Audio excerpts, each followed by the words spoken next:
With all these anti-hero movies coming out these past couple of years, Hollywood's current rendition of Godzilla is no different. Ever since its 2014 debut, each movie that preceded it essentially gave him the title of anti-hero or protector, even fighting alongside Kong to defeat evil. And although these are nice popcorn flicks that can be enjoyable, I wanted something different. A Godzilla that cares nothing about who's in his path, just a giant monster that has no sympathy for his actions and does what he does. Lo and behold, Godzilla Minus One answered. Godzilla Minus One follows a coward kamikaze pilot, Koichi Shikishima, Ryonosuke Kamiki, who upon abandoning his post, not only brought dishonor to himself, he comes to the discovery of a giant kaiju known as Godzilla. Since then, he's tormented by both of these events that his actions brought him. Going home after the war, it seems that his troubles followed him as Godzilla makes his way into a nearby town where now, years later, his partner, Noriko Minami Hamabe, works. The movie opens up on Odo Island, as Koichi arrives to get his plane checked.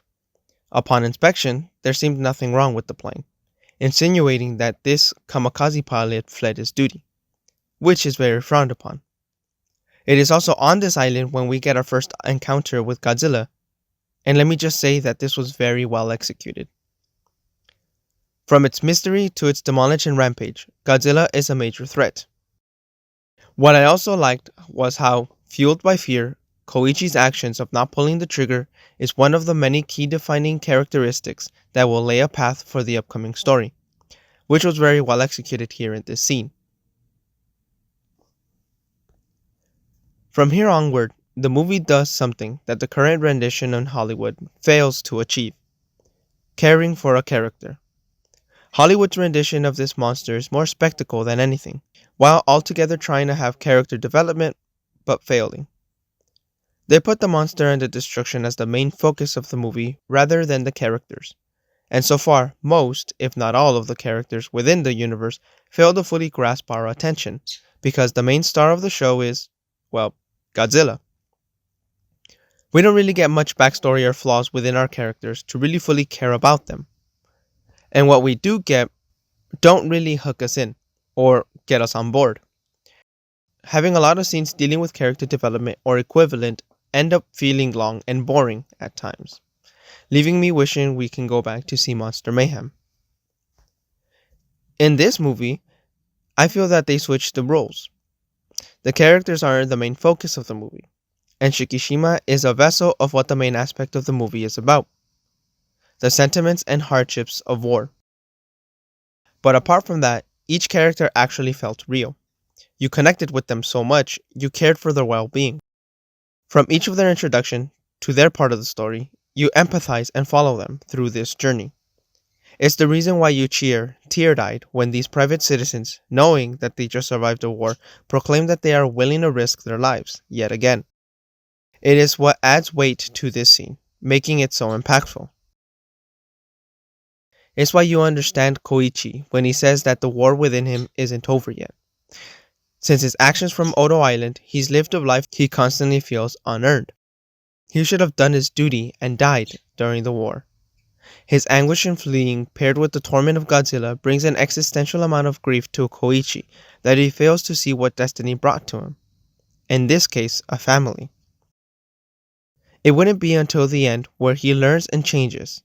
So, much like the opening where he chose life out of cowardice, he chose life for a new meaning: love.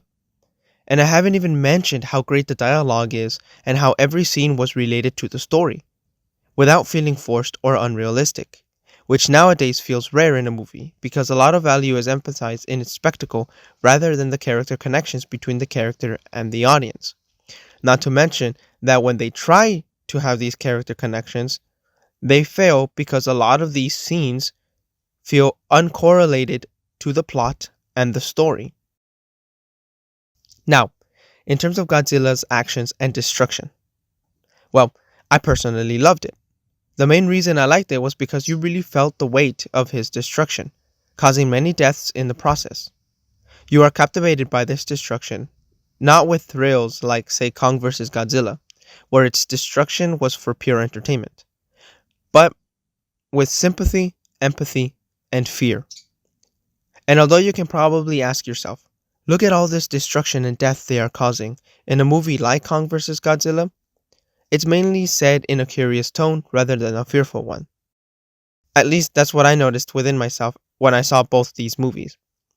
When Godzilla attacks Ginza, pure horror takes over as you witness the death and destruction caused by Godzilla, which, much like the opening, was a pretty great scene.